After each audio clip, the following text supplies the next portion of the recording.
Hello, my name is Megan Burnside, a Senior Marketing Manager for LexisNexis. Thank you for joining today's webinar. At this time, I'd like to introduce you to our speaker for today. Bobby Schrott is Director of Research and Media Intelligence at LexisNexis. We're excited to have Bobby here to share the insights and secret strategies that he has cultivated during his years in news, public relations, along with his 13-plus years at LexisNexis. Now, let me turn it over to Bobby. Thanks so much, Megan, and thanks everyone for joining this afternoon or this morning, depending on your time zone. As Megan said, we're going to walk through, sort of a high-level overview that's gleaned from a lot of customer research, customer interaction, and the experience of a lot of LexisNexis folks who have worked in the public relations and communications field. And this is really premised on, digging a little bit deeper and doing an extra layer of research to really understand what your clients' needs are to grow that business, but also to better manage risk, better anticipate crises, and better manage a crisis when it occurs. So we've kind of isolated over the past few years a couple of critical insight points that we see successful communications and public relations professionals deploying. Laying the groundwork, checking for landmines, getting to know the individuals, interrogating opportunities, always supported by monitoring. And, monitoring really is a bread and butter process for PR professionals. Everyone's familiar with it. But when monitoring is aligned with a deeper research cadence, we see that clients are driving more revenue to the firm, communications plans are more successful, but you as a professional are much more aware of what could happen with your customers, and so you're better able to do broader, deeper scenario planning, contingency planning, and have communications ready when a crisis you might have identified as possible occurs with your customer. So when we look at this, these 5 essentially secrets that we'll walk through today align to 4 key business areas for professionals. Growth business, from winning new clients to growing business with existing clients or within that client's family tree. Better, deeper strategic client engagement, spotting new opportunities to engage your customers and deepen that relationship based on what you're finding in often untraditional media channels. Crisis prevention, really doing better landscaping and understanding what could happen based on risk or reputation associated with partner companies, with spokespeople, with executives, or just the general risk of being in certain industries. And certainly crisis management, being able to identify stakeholders, identify nemesis, track motivation, isolate, sort of key channels to better manage the crisis.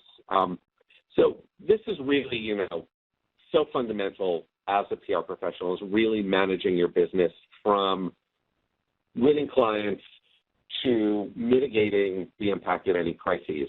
So as we walk through this, we're going to look at a couple of different cases shown through the lens of LexisNexis content and solutions, so that you can help think about where your gaps in knowledge are, so that these 4 areas of your business are incubated well and successfully. So communications is always, sort of fundamental. In this article, a fairly recent article out of the Holmes report, addresses, one of the big challenges, particularly outside firms face, is when things don't go perfectly, and things don't always go perfect in the public relations world, and certainly if there's a crisis, there will always be areas that someone can do better on. And generally, as Holmes lays out here, it's blamed on poor communications. So A CEO, if everything isn't exactly precise, will come back and say, we had bad communications. Sometimes it's not always bad communication, but it's really the fact that you don't have the right information driving that communication process, and you weren't looking at the right information as you brought a customer on board and as you engage with them on a day-to-day basis. When we look at information, there's so much information out there. There's so much new information that's created in near real time that people feel like they have to focus on. And we get really lost in the consumption mode. So we're watching Twitter, we're watching Facebook, we're watching our alerts, and we're seeing what's happening in the now. But that's not always the most strategic information to understand the challenges, the opportunities, the obstacles your clients and your companies may face. And so it's really about predicating your communications channel and your communications monitoring around the right strategic information. And often that's content that is harder to find, a little more obscure, and generally not easily found on the open internet. But if it's used and it's used correctly, then all of your interactions get back to the broader strategy of really making sure that your client or your company are really executing on all of their goals related to their broader external communications. Does anyone have any questions or any thoughts? Again, the line is open. I certainly encourage anyone and everyone to ask as many questions as they have through the course of the presentation. I'd like to make it a little more conversational if possible.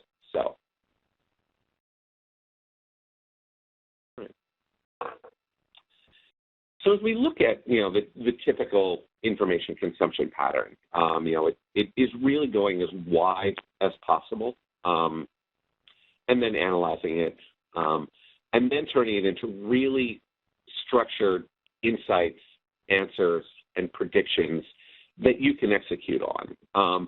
But this is a somewhat generic model of let's take a whole lot of information, let's analyze it, and let's hope it tells us something when we're done. So as we think about all of that information that's coming through, over the course of the past few years, we've started to isolate a couple of critical topics and areas that we see successful PR professionals really focused on. Relationships. Who are your clients connected to personally, at the industry level, from a business perspective? So who are their partners? Who are they looking to acquire? Who are the stakeholders for those entities? What's happening in that broader industry? What are the organizations that support your client's industry? And do those associations and organizations have strong or problematic relationships? Again, you can't manage all of that and you can't make those things go away, but really understanding the matrix that your client or your company is operating in gives you the right sense of where some of the sort of fairly big, fairly public, fairly easy crises or questions may come from.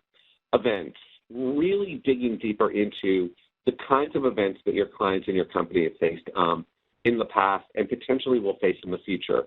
A bankruptcy, a court case, a donation to a controversial political leader, product releases, failed product releases, product recalls, really mapping out all of those events and understanding what the timeline of your client or your company looks like compared to their competitors also gives you a much better way to tell a good, strong, longitudinal story. Evidence of distress is also really critical, and this could be financial distress, this could be legal distress, this could be regulatory distress.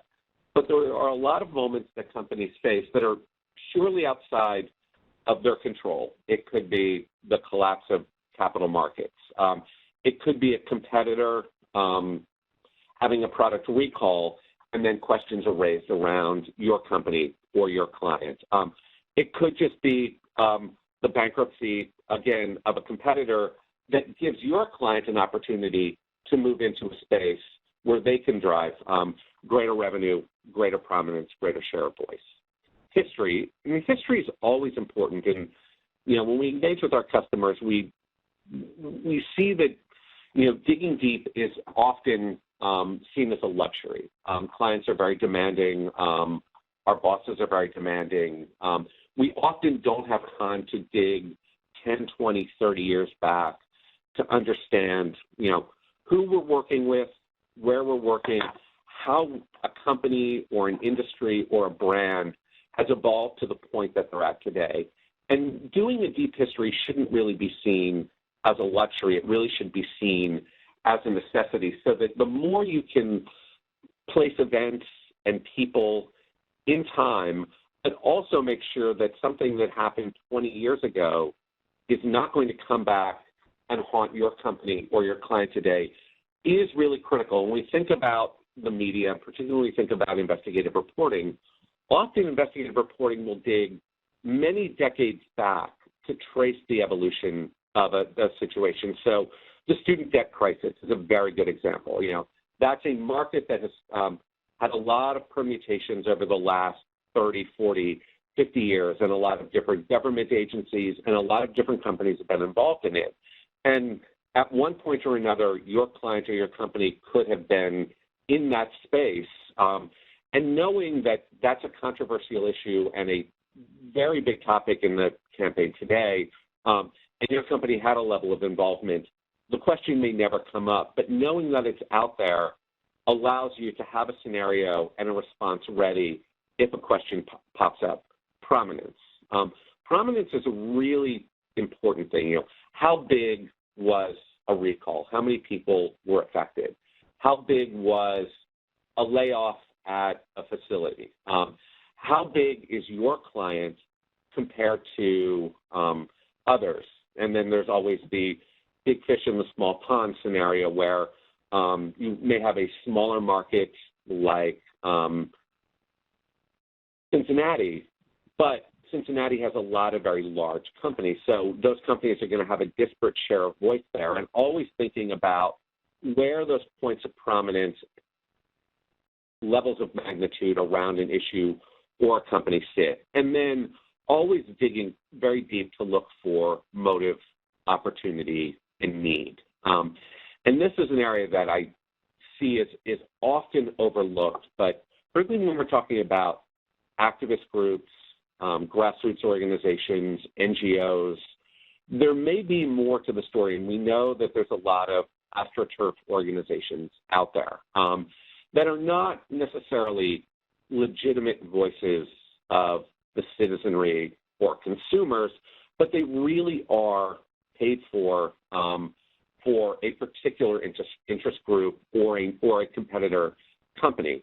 And so really understanding why someone is coming out in opposition to a new facility, a new brand, a pipeline, helps you understand how to best engage all of those different audiences. And your audiences are always going to be fairly disparate. So you're going to have folks in favor of things, people opposed, and then a very large middle of somewhat neutral potential stakeholders. So understanding what motivates them at sort of the aggregate level, but also at the individual level. Has someone gone into bankruptcy and they are potentially looking for some money, and so they're easier to enlist as a spokesperson for an organization. It's a very simple proposition, but it happens. Are there opportunities out there to leverage new stakeholders, new allies? Can you find folks by demographic? Can you find people by industry, by association, who you may be able to deploy? And then certainly in terms of need, what is your client really trying to do, and who needs that service? Any questions, any thoughts on sort of this matrix of, what we really see as the compelling inputs for research. So we'll start with interrogating opportunities. And this is so fundamental, but, I often see people, again, very rushed for time or somewhat under-resourced and not necessarily doing a level of due diligence and digging around companies and their competitors to really be able to, if you're pitching new business, tell the right story and come to the table with some interesting observations and some new insights that your client might see as really matter of fact, but you have a strategy to help them with. Being able to identify specialties, expertise, relationships, and events.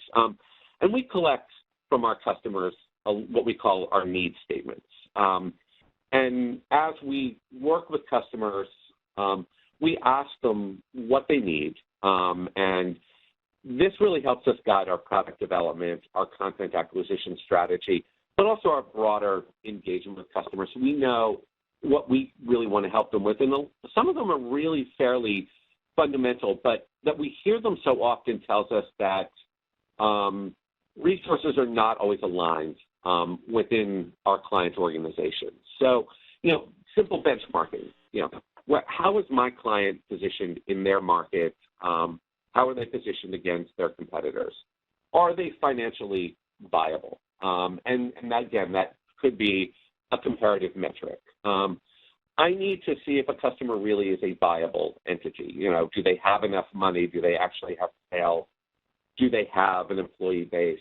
Do they have an office? I want to look at reputational issues that surround my customers. I need to find key stakeholders, and that could be executives, it could be employees, it could be boards, it could be associations. And then, importantly, making sure that a client actually aligns to your firm's skills and values. And one thing we're seeing a lot in the PR market today is a very robust discussion around what is the right kind of client for a firm. And, in the old days, public relations was often seen as a point of last resort for bad guys, essentially. So only people who did things wrong needed public relations, and people who did things really wrong really needed public relations. But, the industry has evolved so much over the last 30 years that that's really no longer the case. But one of the challenges that PR firms are facing is the fact that companies in crisis can often be companies in controversial industries with controversial products, so tobacco, guns, chemicals, oil, animal products. And often, working with clients like that is driving some talent away. So some firms are really starting to rethink the kinds of industries that they work with and the kind of messaging that they want to embark on. So, Edelman is no longer working with climate change deniers or coal producers. And as PR firms really compete with a lot of new technology companies who often have social good as a real strong brand pillar, PR firms are really starting to rethink that. Now, on the other side, it is legitimate that companies in very controversial industries or with controversial products also need help. So certainly, firms have a lot of latitude to decide who they take on, but how do you start to winnow that down and build out capabilities and build out a core set of clients? Really, one of the simplest ways is to start to think about the industry. And, a lot of folks may not be familiar with NAICS. It's the successor to the SIC system, and, it's a very simple hierarchy of industries. But having, your starting point at sort of an industry classification level allows you very quickly to find companies that really align with your core skill sets, so healthcare, financial services, insurance, consumer goods, or as we see with the case with Edelman, maybe it's really starting to cut out the kinds of clients that they don't want to work with anymore, or in the middle, evaluating each one of those kind of case by case. And so having a very easy way to focus at the broad industry level and generate, a very quick company list, we find is the simplest path to building out your new business pipeline. So, here's a simple example out of our company dossier product where we can just select a couple of key industries, and in this case, we're looking at 2 industries, and we're looking at Europe, and starting to see the companies that are clustering here, where they're located, websites, so we can do a quick check on that, size. We would also include things like revenue and competitors. And, with fairly, no knowledge of any of these industries, I'm now able to extract a very good list of companies that I may want to target or companies that I want to avoid. And then, going in to the next step of just pulling down a relevant briefing book and getting a sense of what this company does, who their executives are, what their financial performance are. And this, this kind of process works when you're vetting sort of any new customer. We've seen a lot of public relations firms take, this solution and similar solutions and really turn it into their new business pitch book. So they go in, they grab the company, they're able to look at the competitors, they're able to get information on executives, on board members, financial performance, and dig down into the news, financials, and other more fairly unique content categories without really doing a lot of research or knowing what the sort of right source for that answer is, because this is really sort of a prepackaged solution. Corporate hierarchies, we find, are really underutilized a lot. And so from a conflict checking perspective, so making sure that you're not doing business with the subsidiary of one of your key clients' competitors, or looking at the corporate hierarchy really as a new business tool. So if you had a good relationship with one of these entities, it starts to tell you that you have an entree into the rest of the family tree, and the ability to quickly identify all related companies through the hierarchy. So what is the parent company? What are their subsidiaries? And then the subsidiaries and the subsidiaries gives you either, again, a blacklist of companies you might not want to do business with, or a list of companies that are attractive based on an existing relationship. And then in this case, these links would take you to a comparable background book. So again, the kinds of information you're pushing to your teams is consistent, it's coherent, it's always pulling from the same sources, the metrics are always comparable. So it becomes a very easy kind of turnkey solution. And then looking a little deeper from the family tree into M&A activity. And M&A activity tells you a lot about a company. So we can see, relative strength, relative ambition. Are they looking to move into new markets? So if you suddenly see, in this case, a Portuguese company buying a number of entities in Australia, you can start to think about whether you have the ability to service a customer in Australia if you have a strong team there with that same industry alignment. But you can also look at really their ambition and their plan. And in this case, we see there's a lot of activity around 2003, 2004, and nothing until 2015. So this tells me that if I have a strong IR M&A advisory team at my firm, that this may be a good target because they may be in a more acquisitive mood at this point. And so having the ability to look at what the family looks like and then dig deeper within that family to see what their acquisition strategy is, again, helps you understand what they're doing, but also whether, again, the IR or an M&A advisory team is the right group to bring in, or is this really something more around brand, transactional, or another practice group? Similarly with brands, and this is something that I see quite a lot in the industry, is, people really focus on, what are the brands and what are the brands that are out there. And in this case, we see a fairly small set of brands that Gulf Energia has. But digging a little bit deeper into the intellectual property filings, and this is an area certainly that, we've seen a lot of industries not as much focus on as we think there should be. But patents, trademarks, and copyrights tell you a lot about your clients, a lot about your prospects, and a lot about their competitors. So trademarks and copyrights certainly could evidence, new brand initiatives, new product launches, and there's really no media out there that's just tracking new copyright filings and new trademark filings.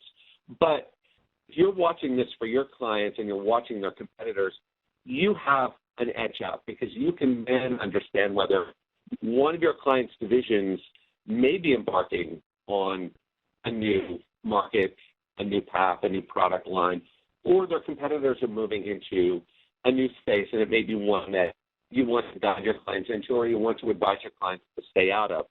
But again, going beyond just simply looking up the brands that are on the market today, but understanding what else they have that they may not be utilizing and leveraging as part of their strategy today could also give you some opportunities to leverage owned, already vetted intellectual property for new campaigns, for new products, or new practices. And then, of course, patents often tell you that a company is investing a lot in innovation. So if you see that if Gulf Energia is your customer and you see one of their competitors filing a lot of patents, you understand that they are investing aggressively in R&D. Now, you don't need to understand what all those patents are for, but you essentially have identified a cluster of events that show, one, more focus on R&D, but also a positioning for them in the market that might make them somewhat more unique. By claiming 50 new patents in 6 months, they can position themselves as an innovator and position your client and their peers as less innovative. So again, thinking about patents not necessarily as trade secrets, but really looking at them as evidence of business direction and levels of investment give you a different way to tell the story around your client compared to their peers. And before I move on to that, are there any questions, any thoughts on sort of this company deep dive?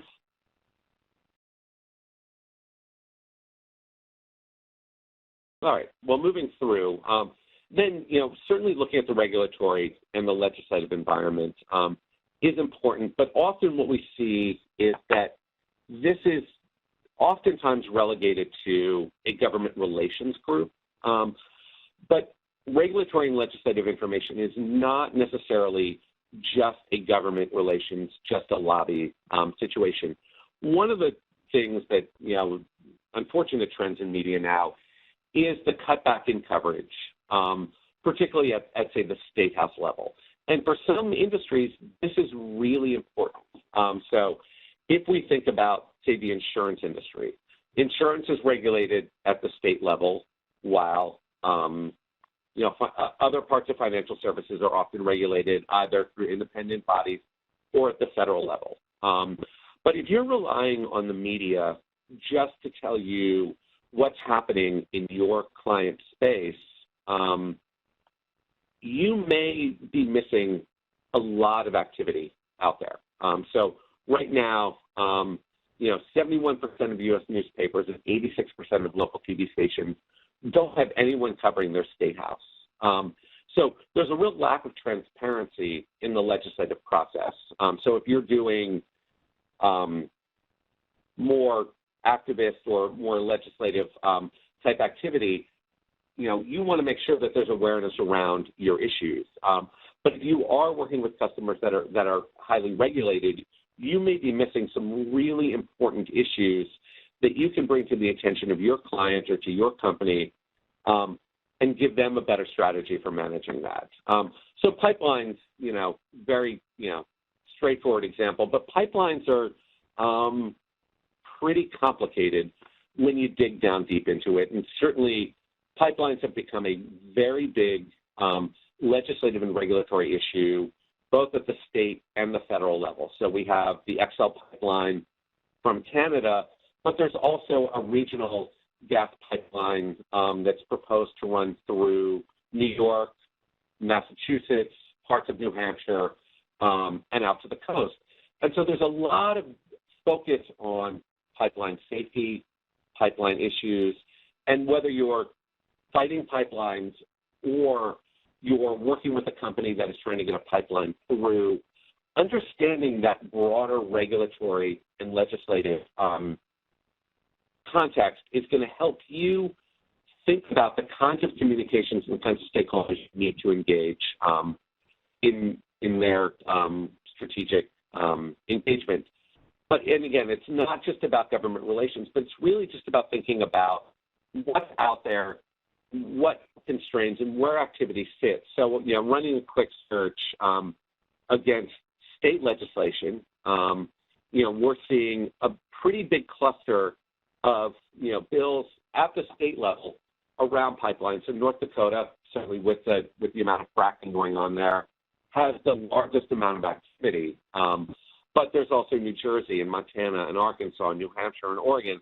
And so we start to see that there's a lot of conversations happening around pipelines, pipeline safety, et cetera, in a lot of different places. And just understanding the geographic reach of this conversation is going to help you understand what media you may need to track, what organizations you may need to pull in at the local, state, or federal level. But again, just understanding the volume and looking at it year over year. So, being able to, and in this case, I could go back, 30 years in the archive and start to benchmark whether there's really more legislative activity and more legislative discussion around pipelines now than there was 10 years ago, or, really do we have some prominent ones, but the level of activity is actually less. I often look at legislative filings and regulatory filings more as a newswire than really as government documents, because they really are just kind of updates on events that are happening. And so tracking these around key issues or even for mentions of your clients is just another way to stay engaged and correct for the deficit in current media coverage. So we also see here some full text, and this is a really simple way to understand where something may be. This is more of a vanity bill than it is anything else. But it is activity, and this is the kind of thing that if you were representing TransCanada, you would certainly want to understand who is advocating for your client. If you are fighting pipelines, this becomes a very quick way for you to go in and see who the stakeholders at the legislative level on the other side of the debate are. Similarly, at the federal level, and this is moving from the legislative to the regulatory. Now, if we think about pipelines, we would assume that the Department of Energy is probably going to be involved. But looking at all of the regulatory proposals and regulatory activity out there around pipelines, we start to see that there's a lot of different entities involved. And again, you may not be responsible for talking to the Department of Transportation, the Department of State, and or the Department of Energy, but just starting to, again, understand who's involved in that conversation allows you to think about the resources you might need to pull in. And so this is not about doing deep regulatory analysis, but it's really, again, identifying who the key stakeholders are and what the volume of activity for each of those stakeholder bodies is, and then, again, looking at it year over year to understand if maybe new bodies are moving into the space. Now, the Department of State is certainly involved because there's a pipeline from Canada, so that is a somewhat exceptional one, but it's still something that it's always good to understand the scope and the reach of the issue and who may be involved in that. And then even looking a little more broadly, and this is going back to just a simple Federal Election Commission advisory from 2006, where TransCanada was arguing that an entity they bought in the U.S. Should be allowed to make campaign contributions to U.S. politicians. Now, this was a long time ago, but again, understanding that they were making this case years ago to the Federal Election Commission helps you kind of think about maybe where some missteps in their strategy were, or again, if you are really trying to manage corporate contributions, particularly non-U.S. corporate contributions to U.S. politicians, it's good to know that a controversial company was trying to make this case. And then digging a little deeper into just sort of financial relationships, and in this case, we're looking at asset base and who has stock in a particular company. Again, this doesn't necessarily mean that they're going to vote one way or another, but as we start to think about motive, opportunity, and need, if you see a legislator introducing a lot of bills in favor of a certain industry or a certain company, and you realize that they hold a lot of stock there. Now, that may be perfectly legal, and we're not saying that they're doing anything suspect, but again, it helps you understand a potential motive and a potential talk track, should you want to engage around that particular issue. Any questions, any thoughts on the regulatory and legislative question?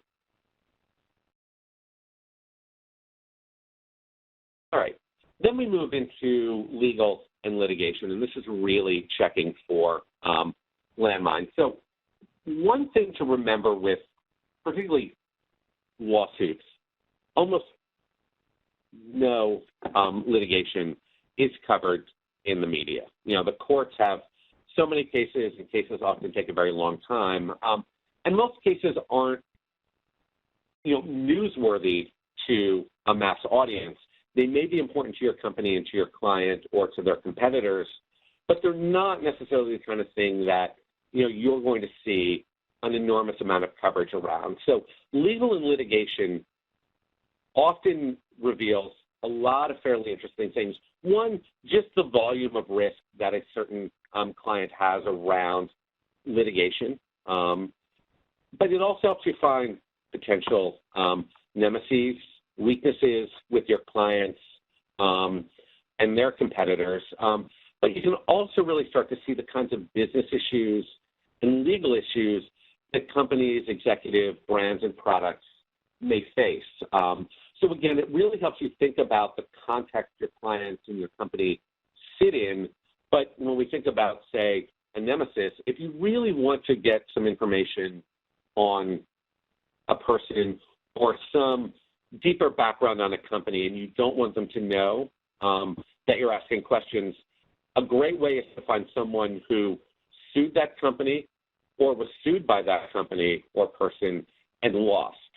Because generally they're not going to pick up the phone and call someone that they lost in court to and say someone's asking questions about their business. So again, it really helps you find folks who might be a little looser with their conversation and may actually present, now not always a wholly accurate picture, but a different picture than you may get from your client, from your company, or from the media. And again, when we look at a lot of the needs, one thing that we hear so often from our customers is they need to know when new litigation is instigated against their clients. Now, they may not always be working on that particular case, but they do want to know if there's a case out there, because it might be that tipping point in an aggregate that starts to shine a light on that company is maybe particularly problematic. And, court link, a solution we own, one thing we found is that generally we have complaints, 2 to 3 days before a company is actually served. And we've seen a lot of investigative reporters and a lot of PR firms really leverage that tracking ability. So they're out there and they're watching for their clients, and they call and say, you're going to get served for another product liability case sometime this week. And really start to position you as a trusted advisor with your clients or with your company. Conversely, you can always let them know that their competitors are being sued, and it allows them to go out and tell a story about potential deficits in their competitive landscape and position them as really a much better, much more noble, much more upstanding company. They want to look at business developments. They really folks need to very quickly understand what is the litigation landscape. Is my client sued a lot or a little? And what are they, what's their litigation really clustering around? What are the problems they face in the industry? And I really want to understand if they lose a lot or if they win a lot. And if they're bringing in a new outside counsel, is that outside counsel generally successful or not? And these are things that, a good strategic PR professional always helps their clients with. If you realize that your client's outside counsel loses 80% of their cases, it's fine business to go back and say, look, from a reputational standpoint, this firm doesn't really look nearly as good as other firms. You're not making recommendations about the firm they should use, but you're actually explaining that by going with a firm that keeps losing, they, one, have some business risk around potentially not winning in litigation, but also they're working with someone who could be seen as kind of reputationally weak when there are stronger entities out there. So Volkswagen's a great example here. And right now, it's their litigation is probably thinner than it will be in a year or two. But certainly as we see something like the Volkswagen case come up, the expectation is that there will be a lot of litigation. And that litigation, in the case of Volkswagen, is going to happen in a lot of different places. So in this example, I just did a quick search of French case law and across their court system just to see the kinds of litigation that Volkswagen's had, not in their core market and maybe not in their largest market, but certainly in an adjacent market. And, in this case, I found only 4 or 5 individual cases where Volkswagen had been to court. But, so it starts to tell me that in France, it's their litigation history is fairly weak. And, again, this is something that's important that we don't see enough focus on, particularly when you're working with a global company. Everyone focuses on global media. But always remember that, there are court systems, there are legislatures, there are assemblies all over the world that have as big an impact on your client's performance and reputation as, say, the U.S. courts do. And I'm as guilty of this as everyone else. We always think that the U.S. courts are often the be-all, end-all, but they're not. And, most people in France are not paying attention to what's happening in the U.S. court system. But if France is an important market for Volkswagen, you need to understand what their litigation looks like there compared to other markets. And in this case, this was a simple kind of registration process. So, not a very interesting case. They really wanted to have a registration mark for components. They lost. There's not really a lot of reputation drivers here, but again, just knowing what their litigation profile in that market looks like makes you more conversant and certainly shows a depth of knowledge that maybe competing firms or other people in your company may not show up at the table with. one thing, as we look at U.S. case law, and in the U.S. this is just sort of a little add-on that we do as we bring cases in. We have an editorial team that writes a quick summary of why a case went to court, the overview, and then the outcome. Did they win? Did they lose? Was it sent to another case? And this is really important for non-legal professionals. Case law is always looked at as something that's somewhat challenging, somewhat intimidating. But at the end of the day, what we're trying to do is make legal content more available and usable by non-legal professionals. So in this case, we can give you a quick overview of exactly why a case happened. So again, no one's expecting to come in and talk about the procedural posture necessarily or cite case law, but understanding, significant cases that had large monetary judgments for your client or for your company, and just understanding why the case went to court, who all the litigants were, and what the outcome was, again, makes you a much better partner and a much more strategic partner. And it allows you, as new cases come through, to really start to understand the expected magnitude and predict how much of a reputation risk a particular case may have, and the kinds of communication strategies that you should undertake, given what you already know about similar cases. And so, similar in the state courts, here's a case where we see the Sierra Club and going up against the Environmental Protection Agency. And this is not necessarily Volkswagen, but this is on diesel emissions for auto. And so when we think about case law, we always think about parties. So who's suing who? But remember, the case law can also really start to give you more information about the breadth and a lot around the stakeholders at the issue level as well. So just searching case law for simple terms and concepts or industries can help you find potential allies, identify, again, potential opponents, but also see what kinds of litigation are happening around processes, industries, brands, et cetera.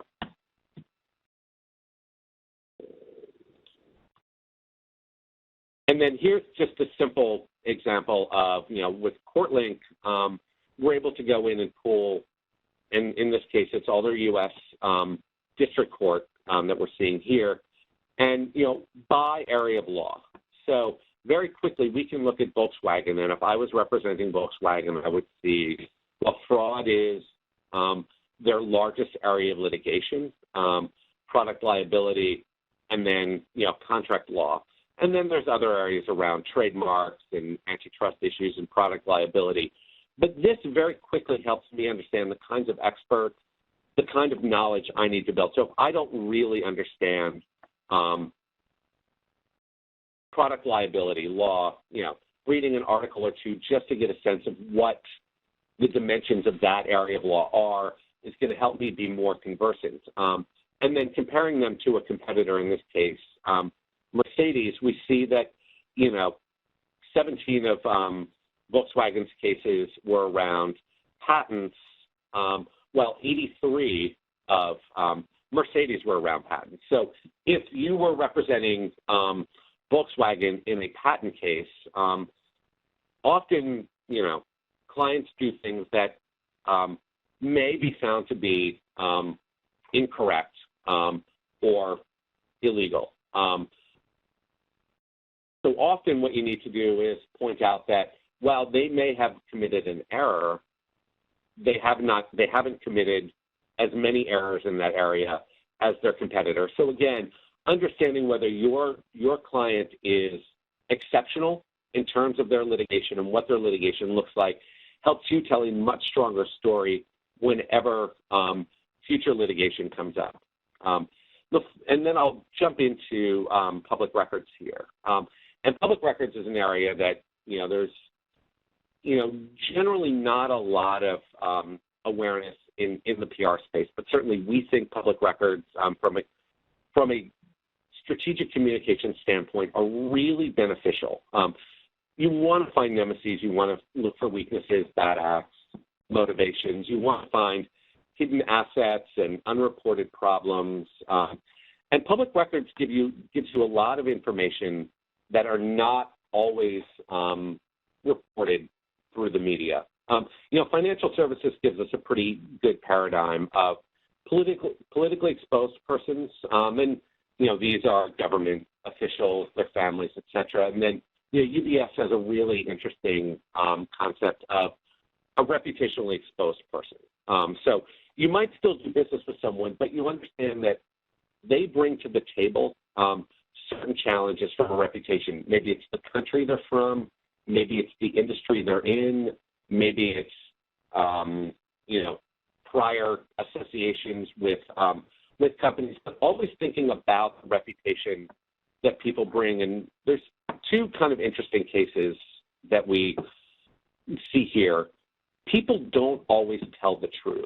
And I apologize, this is a little small, and this is a fairly old case, but back in 2004, the CEO of Smith & Wesson had to resign because it was revealed that he had several armed robbery convictions dating from the 1950s. Now, he had nothing after the 1950s, was a perfectly respectable, citizen, a very good steward of Smith & Wesson.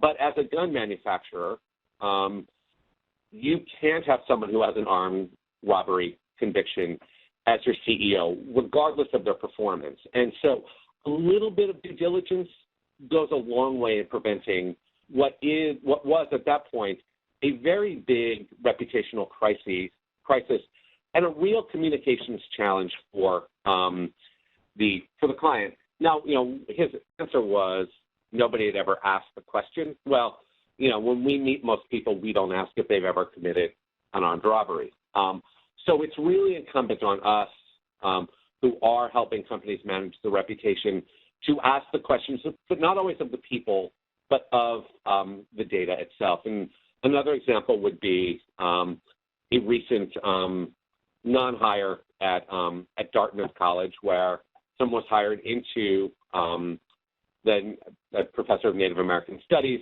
and belonged to a tribe that is not recognized by the federal government.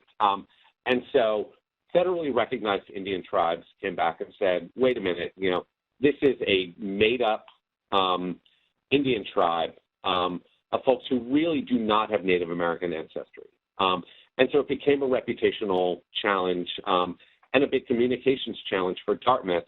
So again, if someone is going to be the face of a class, making sure that the organizations they belong to are legitimate and generally recognized by others in that space are going to help.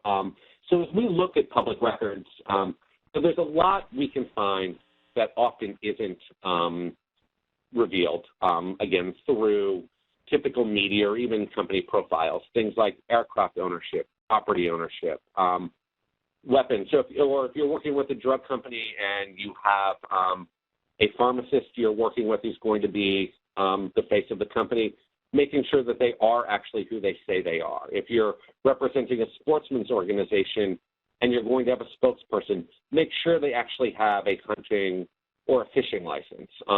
Professionals, are they actually a doctor? Are they actually an EMT? Are they actually a psychologist?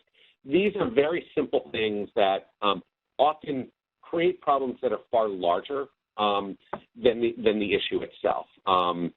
As we look through, a very simple report at the person level starts to give you a lot of really, at the company level, gives you a lot of really deep information that you're not necessarily going to find in other places. So things like former employees, liens, do they own property, do they rent property, sales information, phone numbers.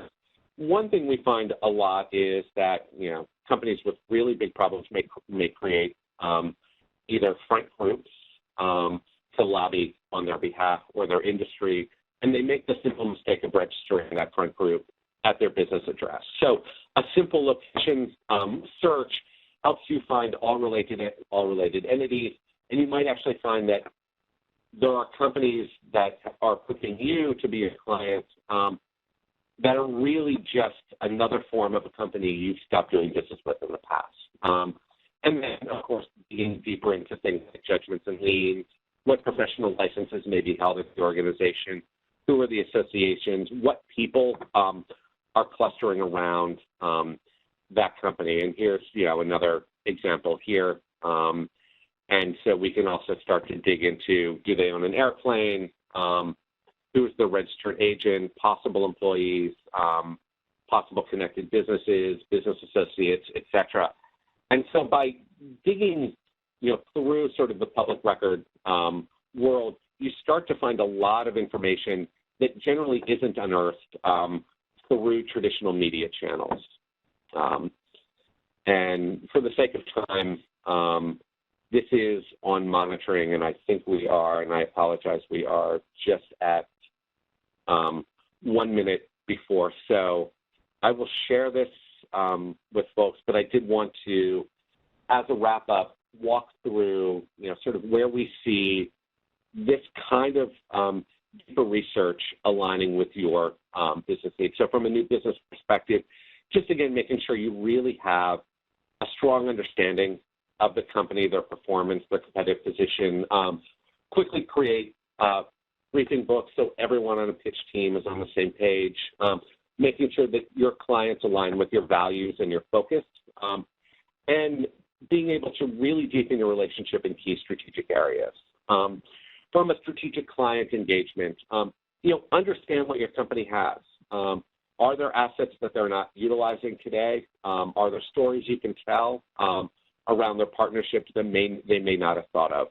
Always running client competitor analyses and always watching your client or your company's key competitors to develop a strong value wedge. Tracking, breaking regulatory and legislative action, always just staying on top of it, being in the know, and letting your clients know that you're not just watching the news, but you're watching all of the different audiences and all of the key stakeholders out there. And that certainly helps you identify and work through the right communications channels and measure impact as appropriate for that kind of content.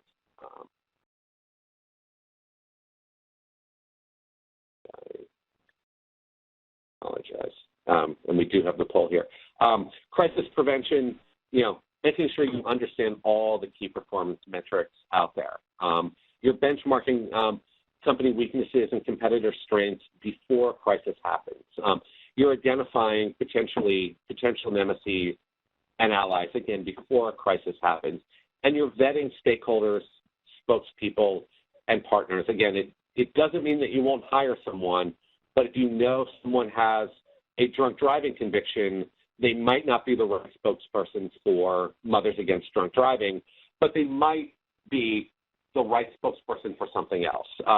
So always understanding, from a personal or a company level, what the risk of engaging with someone is. And from a crisis management, again, this client competitor analysis, when a crisis happens, how does your client or your company measure up against key competitors? Who are the stakeholders? How do we engage them? Benchmarking competitors again, and then your real-time monitoring of all of these stakeholders, all of these issues across the board. So with that, so thanks again for your time today. And if anyone has any questions, please either use the web panel or jump on the phone.